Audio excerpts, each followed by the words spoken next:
Today we've got the first look at the new Google Pixel 10 series thanks to a hands-on leak as well as all of the information on its specs, price, launch date and colours, so hit subscribe now and we'll get right into it.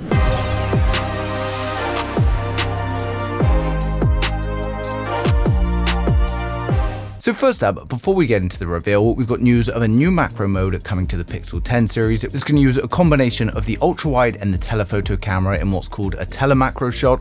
And it's going to use the telephoto camera where possible, but then it's still going to switch to the ultra-wide when you pass the minimum focusing distance of the telephoto. And this is going to be available on all Pixel models, as even the standard Pixel 10 is going to feature a 3x telephoto. We've also got an update that the Pixel 10 is coming with full Qi 2W wireless charging support thanks to its new chip, and it actually supports up to 60W wireless charging with the magnetic power profile, and they'll also be bringing out some official charging accessories which are going to be magnetic and branded Pixel Snap. It is important to note, however, that charging speeds may be capped at a lower number. Now we've also got an upgrade to the ultrasonic fingerprint scanner that was a welcomed improvement last year, and it still remains ultrasonic, but it's going to be a faster and more accurate version that's going to unlock the phone even quicker. And then we've got news that ambient EQ is coming back after it disappeared on the Pixel 4. Now ambient EQ is a feature that dynamically adjusts the display based on the environmental conditions, and basically it's going to adjust the white balance to suit your environment, and it was removed from the Pixel 5 and ever since it's only been seen on the Pixel tablet. Now for those of you concerned about the colours, we've also had all of the colours leaked. For the Pixel 10 you can choose between Obsidian, Blue, Iris which is purple, and then Limoncello which is yellow. And then for the Pixel 10 Pro and the Pixel 10 Pro XL, we get Obsidian, Green, Sterling which is a grey colour, and then Porcelain which is white. Now next up, we've got the first Pixel 10 prototype appear in someone's hands, and it's made the rounds over on a Chinese social platform, and it was shared by Mystic Leaks, and it shows it running DevCheck, which confirms it's the Pixel 10 Pro using the Tensor G5. Now it does list the Tensor G5 chipset as a 5nm chipset, and this is most likely a mistake, but it also shows the device running 16GB of RAM with 256GB storage. We also had some more photos appear of a Pixel 10 advertisement being filmed in Vancouver, and you can see them not only using a Pixel 10 for this advertisement, but in the photos it also captures a storyboard for the Pixel 10 commercial. Now one thing you've probably noticed already is that looks-wise, it's pretty much identical to the Pixel 9 Pro, and that's because it is. Now OnLeaks already gave us the design back in March, and when it comes to these design leaks, he's proved himself time and time again to be accurate.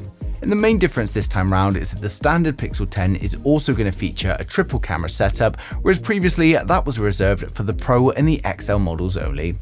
But I've created these renders here as well as the ones in hand to show you exactly what we can expect from the Pixel 10 Pro and the XL, including this new green color. Now for those of you excited for the new Google Pixel 10 series, we're now going to run through the full specs, design, and the expected pricing of each model in the range to help you guys decide which one is right for you. So hit subscribe now and we'll get right into it. So first up, we've got the standard Pixel 10, which comes with a 6.3-inch 120Hz OLED display with Gorilla Glass Victus 2 protection. It's coming with a resolution of 1080 by 2424 and improvements to peak brightness as well. And although it has the same display size as its predecessor, the overall dimensions are slightly different. We get a punch-hole camera top center to house the 11MP selfie camera. Then over on the rear, it's the first time we see a triple camera setup for the standard model, and it comes with a 50MP primary camera, a 48MP ultra-wide, and then a 48MP telephoto with 3x optical zoom that can also take macro shots. Now the phone's going to be powered by Google's new Tensor G5 chipset, which is a 3nm chipset, and it brings improvement to performance, efficiency, and AI capabilities, and it's going to be paired with 12GB of RAM and the choice of 128 or 256GB storage that will be UFS 4. Now it's coming with a 4700 mAh battery with improvements to fast charging, including wireless fast charging, and we get 5G, Bluetooth 5.3 and Wi-Fi 7, and it's of course launching with Android 16 on the 13th of August. It's launching at an expected launch price from £799 or $799. Now next up, we've got the Pixel 10 Pro, and this comes with a 6.3-inch 120Hz LTPO OLED display protected by Gorilla Glass Victus 2. The resolution is 1280 by 2856, and it's been upgraded for even higher peak brightness as well as some trimmed down bezels as well. Now we get a punch-hole camera top center for the 42 megapixel selfie camera, and then over on the rear it packs a triple camera system featuring a 50 megapixel main sensor, a 48 megapixel ultra-wide, and then a 48 megapixel telephoto with 5x optical zoom and enhanced macro capabilities. It's powered by the new Google Tensor G5 chipset built on a 3nm process. It's delivering big improvements to AI efficiency and performance, and it's going to be paired with up to 16GB of RAM and up to 1TB of storage, which will of course be UFS 4.